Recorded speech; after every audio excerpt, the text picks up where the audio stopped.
okay, so we've got this distinction being made between modern man and natural man, or whatever you want to call them.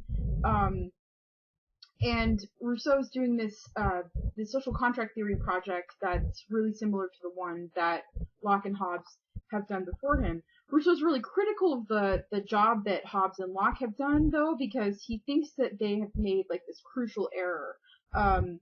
What Rousseau thinks has happened is that Hobbes and Locke have taken modern man and like dumped him back in the state of nature and imagined what he must have been like. So they're taking all of the qualities of civilized man or modern man and assuming that man in the state of nature must have been like this. So they're using modern man as this model that just doesn't fit.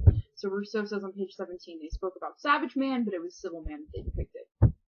Now there's this, so one of the obvious differences that Rousseau kind of picks up on between the difference, between modern man and pre-modern man or natural man is the physical prowess. Modern man's basically become pretty weak. We rely too much on machinery and technology. So he's got this great line where he says, "Give a civilized man time to gather all of his machines around him, and undoubtedly he will easily overcome a savage man. But if you want to see an even more unequal fight, what you need to do is put civilized man and natural man in a ring together and take away all of civilized man's weapons, and you'll see really quickly that civilized man can't fight, right? So we've basically become these shells of what we used to be, going back to the statue of Glaucus metaphor. One thing that Rousseau is picking up on here is this idea of the noble savage. I don't like this at all because it's very racist. It's sort of very unpolitically correct, but I do think it is important to understand sort of where he's coming from. When Rousseau is writing, people have they have a lot of ideas about America, right? And this is sort of around the time that a lot of accounts about North America are starting to be published, and people are learning about Native Americans, right? And so Rousseau and some other people really latch onto this idea of the noble savage, and it's the idea of this, upright, sensitive Indian chief, right, who had become what he was without the benefits of being civilized.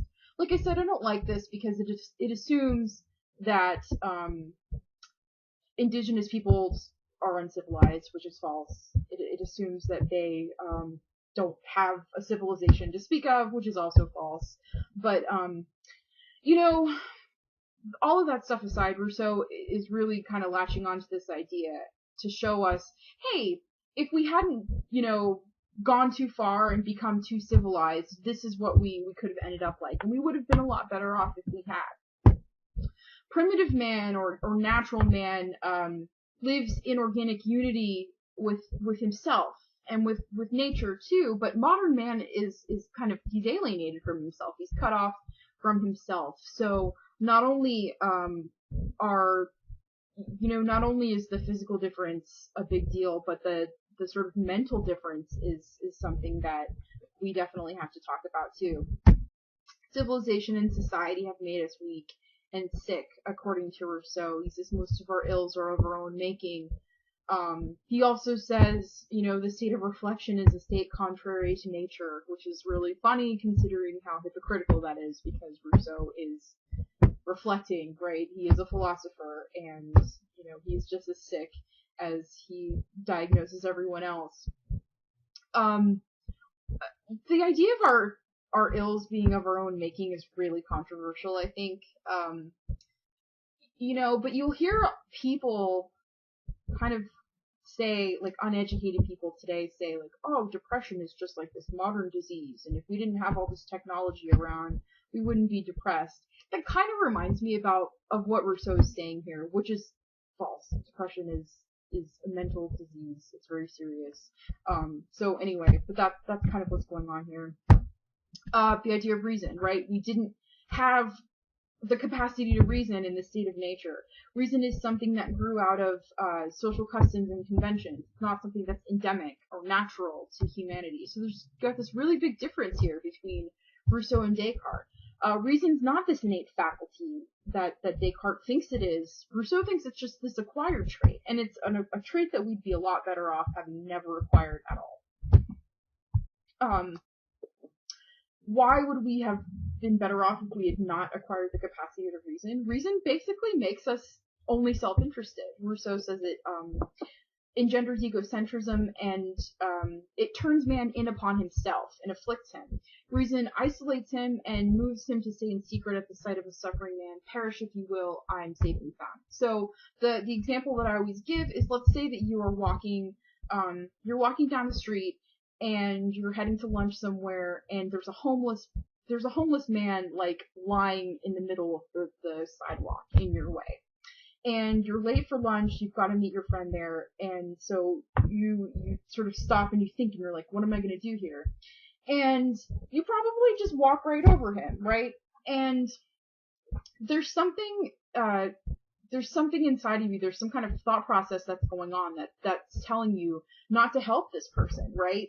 And it could be one of any number of things that you're thinking about, right? Like, oh, maybe he's an alcoholic, maybe if I gave him some money, he would just, drink it all away or something, or maybe he's homeless because he's a real asshole to everyone, and, the point is, though, that you're thinking about it, like, you're reasoning your way out of helping somebody.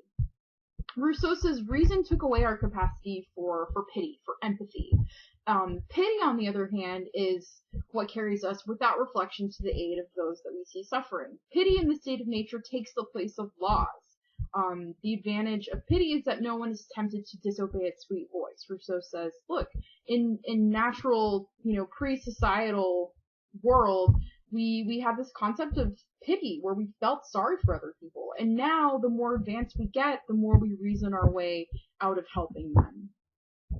Rousseau says generosity, mercy, and humanity are just pity. There are other ways of saying pity applied to the human species in general.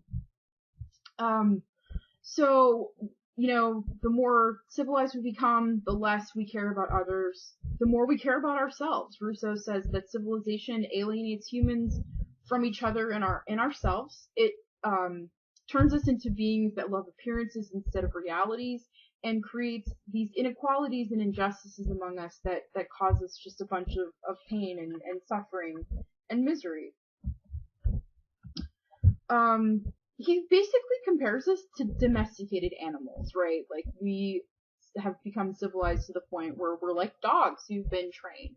Except there's one big difference here. Rousseau acknowledges that humans have free will, unlike animals, and because we have free will, we have the capacity for self-improvement. And this is what Rousseau calls perfectibility. Perfectibility is this idea that it sounds a lot like it's influenced by Renaissance humanism, because humans have the ability to resist the commands of nature. We are free to make ourselves into whoever we want to be. We can become creatures of habit. We're not stuck being creatures of instinct, right? So instincts are fixed. Animals are stuck being instinctual creatures, but humans can mold themselves, right? Humans have, can mold their habits and turn themselves into whatever they want to be, because we have free will, right? And that's huge. So one implication of perfectibility that's really important is that, there are multiple directions that humanity can sort of go in. There's not like one final end, like Plato or Aristotle said. So the possibilities for being human are really multiple and endless, which I think is really cool. So I'll end this one here, and then I will finish with part 2 in the next one.